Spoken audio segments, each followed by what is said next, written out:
सगळ्यांच्या हृदयामध्ये एक आत्मा आहे. आणि माऊलीने त्या ब्रह्माला सांगितलं की बाबांनो तुम्ही आम्हाला म्हणताय तुम्ही अधिकार पुरुष आहात, तुम्हाला अधिकार आहे, तुमच्या ते आम्हाला मान्य आहे. पण आमची विनंती आहे की कृष्ण भगवान गीतेमध्ये म्हणतात की सगळ्याचा आत्मा मी आहे, सर्वांच्या जे जे भेटे भूत ते ते म्हणजे भगवान हा भक्तो गुणशी तर माझा म्हणजे आमचा तुमचा आत्मासारखा आहे. एवढा मोठा फरक कसा असतो म्हणजे त्यांना कसं करू शकता. ते जर हसत म्हणला अरे ते वेडा येतो नाही म्हणजे त्याचं पण ज्ञान नाव आहे, तुला त्याचा आत्मासारखा आहे का. माऊली म्हणाले हो आहे ना.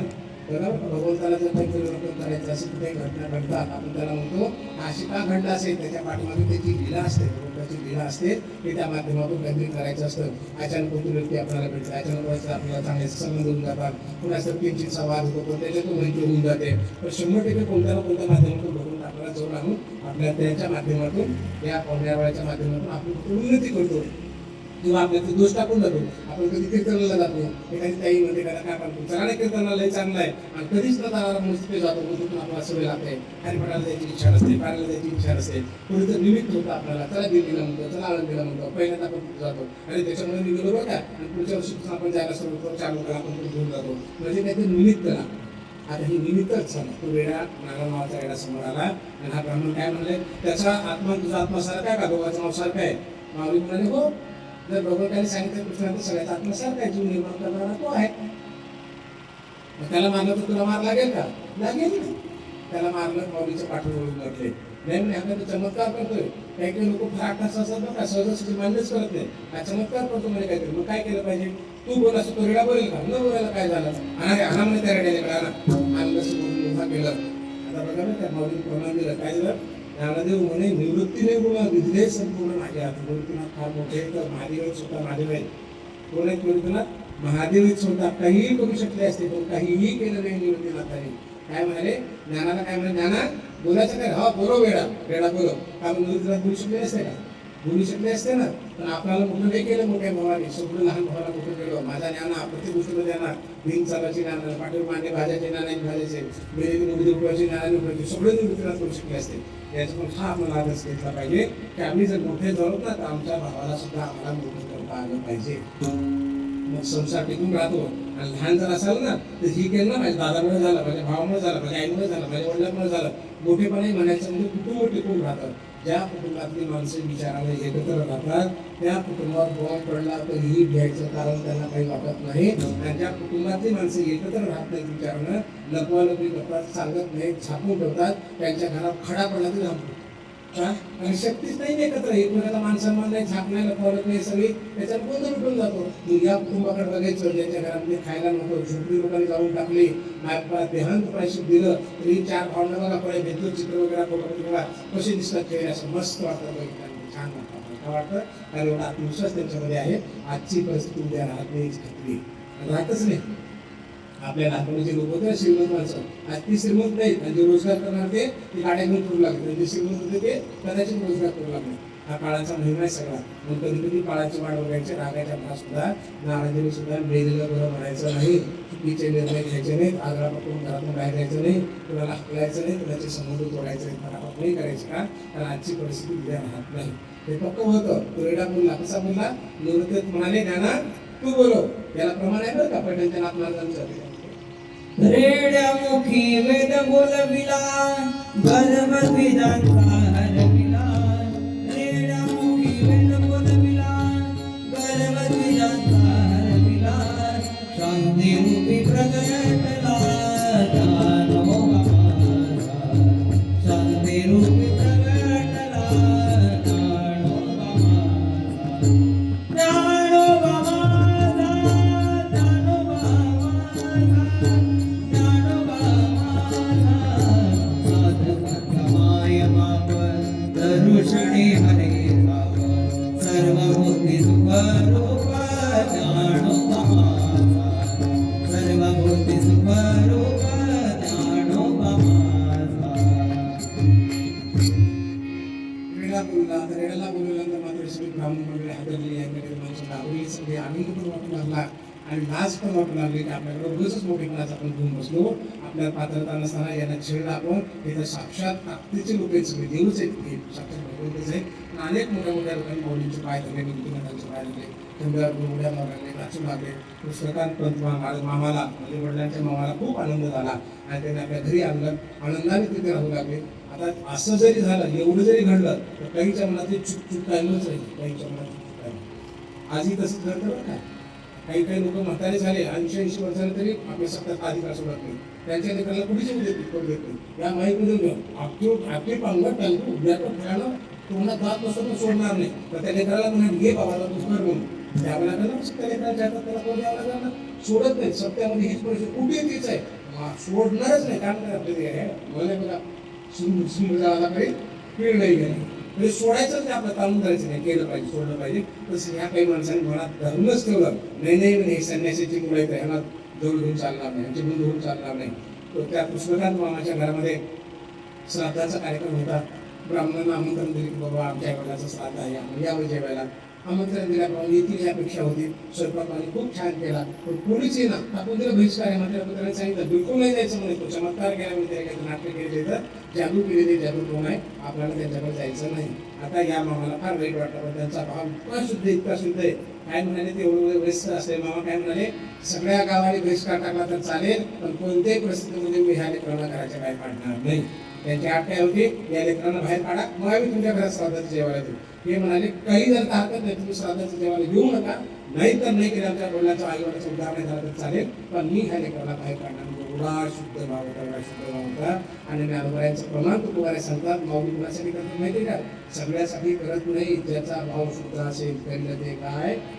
करील ते काय नोहे महाराज करील ते काय नोहे महाराज परी पाहे वेद शुद्ध अंगी परी पाहे वेद शुद्ध अंगी करील ते काय नोहे महाराज करील ते काय नोहे महाराज करील ते काय नोहे महाराज परिपाही वेद शुद्धांगी जगदूत कुमारा म्हणतात माऊली काही करू शकतात कुणासाठी करतात जर आपला भाव शुद्धाचा भाव शुद्ध झाला गुरी नाही देव झाला ऐसा म्हणतात भाव शुद्ध असल्यानंतर माऊली 100% त्यासाठी काही 100% करणार म्हणजे करणार कारण माऊलींचं प्रमाण आहे ऐसे ते माझे करत हे जाणे काही शेणी म्हणजे तयाचे नेली माझ्या भक्ताचं काही करायला मी लाजत नाही असं माऊली स्वतः शब्द ऐसे जे म्हणतो ध्यान विषय घर माझे झाले रात्रंदिवस माझ्या ते रमून गेले का अर्जुनाला सांगतात कृष्ण परमात्मा आणि माऊली आपल्याला सांगतात की माझ्या भक्तासाठी मी काही करू शकतो आणि मग त्यांची भक्ती पाहिली त्यांचा भाव पाहिला आणि निवृत्तीनाथाकडे पाहिला निवृत्तीनाथ हो तर कुठं अंगी ऐसे गोड रेडा मुले अंगी ऐसे गोड रेडा गोड्या प्रचंड जयाची द्वारी सोन्याचा बिंदूवर अंगी ऐसे गोड अंगात गोड आहे अंगात म्हणजे हातात नाही हातात पायात पोटात नाही या सगळ्याला अंग म्हणतो आपण लक्षिष्ठान म्हणजे पाय वेगळे हात वेगळे पोट वेगळे पाठ वेगळे नाही माऊलीच्या पाठीत गोळ्या पायात आहे नखात आहे हातात आहे केसात आहे तोंडात आहे डोळ्यात आहे म्हणजे अंगात गोळ आहे सगळ्या अंगात म्हणजे रेड्याला बोलायचं आहे नुसतं चेहरा जर केला मावशी माऊलीने नुसतं आकाशाकडे पाहिलं तर स्वर्गात उतरू शकतात आणि पाणी घेतलं तर मोठं म्हटलं आणि स्वर्गाकडे पाणी फेकल्यावर सगळे जी वयस्क माणसं होती मरून गेलेली माणसं ते श्राद्धाच्या ज्यांच्या नावावर श्राद्ध चालवतात ते स्वतःच जेवायला खाऊन झाले आणि कुंडलीवरती जेव्हा घटना घडली आवाज आला तेव्हा मात्र पैठणची ब्राह्मण मंडळी हादरली कालांतरानं नाथ महाराजांनी सुद्धा असंच केलं करावं लागलं नाथ महाराज सुद्धा असं आपण ऐकवाच नाही आणि तुझी ब्राह्मण मंडळी सगळी परीक्षा जाईल पाहतात तर काय खरोखरच कुणाचा आजोबा पंजोबा मामा काका दादा सगळे दिसत आहेत आणि मग माऊलींचे पाय धरले आता माऊलींची मूर्ती खऱ्या अर्थाने सुरुवात झाली माऊलीने हे का केलं स्वर्गातील लोक का बोलवले रेडा का बोलवला काही गोष्टी अशा असतात की समाजाला आपला अस्तित्व दाखवल्याशिवाय आपला अधिकार दाखवल्याशिवाय समाज सुद्धा मान्य करत नाही आता माऊलीने प्रमाण दिलं होतं काय रेड्या मुखे वेद बोलला गर्व तुझा हलवेला का रेडा बोलवला केवळ रेडापूर त्यांना मुंजीचा परवानगी घेण्यासाठी नाही बोलवला. ज्या सत्तेवर बसलेले, ज्या गादीवर बसलेली माणसं होती, त्यांच्याकडे अधिकार होता, ते चुकीच्या पद्धतीने वागत होते. ज्यांच्या हातात शस्त्र आहे, ज्यांच्या हातात पेन आहे, ज्यांच्या हातात अधिकार आहे, ते जर चुकीचे वागले, करते धरते माणसं जर चुकीचे वागले तर खालच्या पिढ्या बर्बाद होऊ शकतात. आणि सत्तेवरची माणसं चुकीचं वागत होती. वेगवेगळ्या तुला गर्व तुझा हरलेला, त्यांच्यातला अहंकार, त्यांच्यातला अज्ञान नष्ट करण्यासाठी लढाला, स्वतःचं मोठेपण दाखवण्यासाठी नाही. आणि जेव्हा त्यांना समज आली की आपण लोकांना अन्याय करतोय, कोणाला हा मारून टाक, देऊन टाक, फाशी कोणाला कर, आणि तुम्हाला म्हणायला सोपं लागलं बरं करून बघा ना. आम्ही शेवट काय म्हणायचो, एक अर्ज आला ना ऑफिसमध्ये, नुसता ह्या माणसाचा अर्ज नाही, हा एकटा नाही, याच्या पाठीमध्ये त्याचं अख्खं कुटुंब आहे, आई बाप बहीण भाऊ लेकर बाळ. कारण घरी गेल्यावर घरचे विचारतात काय झालं हो, साहेब भेटले का, फलाने झालं, पैसेही झाले का आपल्या कागदावर, फलाने झालं का, सगळे विचार घरात आले. आम्हाला फक्त एक जण दिसतो, तसंही एकटे होते हे, यांच्या पाठीमागे अख्खा समाज होता. प्रत्येकाच्या पाठीमागे माणसात तसं पाहावं. आणि खुर्चीवर बसलेल्या माणसाला न्याय द्यायला काय लागेल, काढून टाकायला पाहिजे, हाकून द्या, फलाने करा, एवढं सोपं नको करत हो. कारण त्याच्या पाठीमागे कुटुंब आहे. आज त्याच्यावरती परिस्थिती आहे, दुर्दैवाने तुमच्यावर येणार नाही त्याच्यावरून. आधी गेले मग सांगितले. आणि ही दृष्टी त्यांना निर्माण व्हावी, समज भाव निर्माण व्हावा, समाजाबद्दलची जागृत त्यांच्यामध्ये निर्माण व्हावी, म्हणून सुद्धा माऊलींनी लढावं. आणि म्हणून सुद्धा खाली बोलले. आता माऊलींची नोंदी तिथे वाढली. शास्त्र ग्रंथामध्ये असा उल्लेख आहे, 2 वर्ष 8 महिने माऊली पाठीमध्ये राहिले. दिव्य चमत्कार पाठीमध्ये झाले. लोकांची संख्या वाढली, प्रचंड लोक लागली सगळी भेटायला. किंवा रेडा बोलूला स्वर्गातले बोलवले, गर्दी वाढू लागली पठणची. तर निवृत्तीनाथाला माऊलींनी विचारले की दादा आता आपण तो गमन करायला पाहिजे. निवृत्तीनाथाने परवानगी दिली आणि ही मंडळी चालत चालत पुढे नेवाशाला आली. श्रीक्षेत्र नेवाशा इथे आली. तिथे सच्चिदानंद बाबा नावाचे व्यक्तिमत्व होतं. नेमके ते वारले होते. मुक्ताई माऊली त्या मंदिरावर खेळत होते. जंगल होता, मोठी झाडं होती. त्या रस्त्याच्या रस्त्याने पुढे घेऊन चाललं, त्या रस्त्यातून मंदिर दिसत नव्हतं. पण त्या ताई गावच्या असल्यावर त्यांना आपल्या गावचे रस्ते माहिती असतात ना, गाडी तिकडे फराला विस्तारा मंदिर असं माहिती होतं. म्हणून ती ताई म्हणजे सच्चिदानंदची बायको जाता जाता महादेवाला नमस्कार करावा म्हणून त्या मंदिराकडे आली. त्या मंदिराच्या पायऱ्यावर माऊली बसले होते. आणि छोटंसं 14-15 वर्षाचं बाळ आहे, अतिशय सुंदर दिसतं, तेच दिसतं भयंकर. तिला असं वाटलं की यांना पण नमस्कार करावा. माऊली स्वतः मुक्ताईकडे होते, दोघं खेळत होते बहीण भावंडर. आणि ते पायावर डोकं ठेवलं आणि बांगड्या वाजल्या. बांगड्यावर माऊली काय म्हणाले, अखंड सहभागी होती. ती म्हणाले क्षमा करा म्हणजे महाराज, आपण मला आशीर्वाद का दिला असा. अरे अखंड सहभागी होती म्हणजे माझा पती वारलाय, मी चालले त्यांच्यासोबत. मग त्यांनी सांगितलं अरे बाई, माझा दादा बोलला ना अखंड सहभाग होते, तुझा नवरा म्हणू शकते, जा कुठला सर्व म्हणे. मुक्ताई फटकळ येतात पण परिवर्तनवादी येतात. कोण आहेत मुक्ताई? आदिशक्ती मुक्ताबाई, आदिशक्ती मुक्ताबाई, दासीदारी लागे पायी, दासीदारी लागे पायी, महाविष्णुचा